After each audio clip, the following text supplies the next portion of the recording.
خواتین کی خدمات کے اعتراف میں 8 مارچ کو خواتین کا عالمی دن منایا جاتا ہے۔ پچھلی صدی کے اوائل میں اس دن کو باقاعدہ منانے کا سلسلہ شروع ہوا تھا۔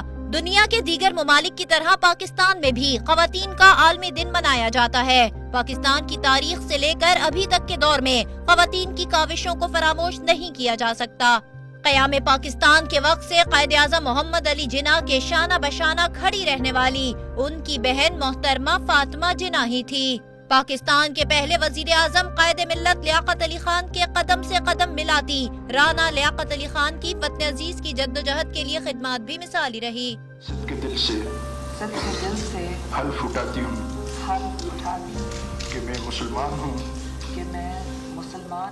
محترمہ بے نظیر بھٹو کا دور خواتین کے حقوق کا دور رہا۔ بے نظیر بھٹو نے مخالفانہ تند و تیز ہواؤں کے باوجود پاکستان کی پہلی خاتون وزیر اعظم منتخب ہو کر ثابت کر دیا کہ خواتین کی اہلیت اور صلاحیت کے حوالے سے وہ مردوں سے کسی طور کم نہیں۔ پاکستان کی پہلی خاتون وزیر اعظم کا اعزاز بھی محترمہ بے نظیر بھٹو کو حاصل ہوا۔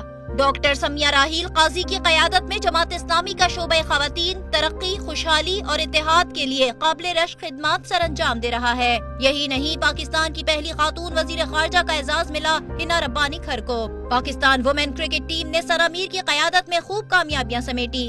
یہ وطن تمہارا ہے، تم ہو پاس باعث کے۔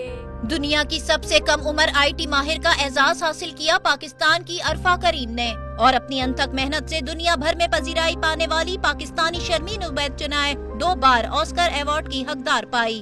ناصر فاروق، ڈان نیوز، کراچی۔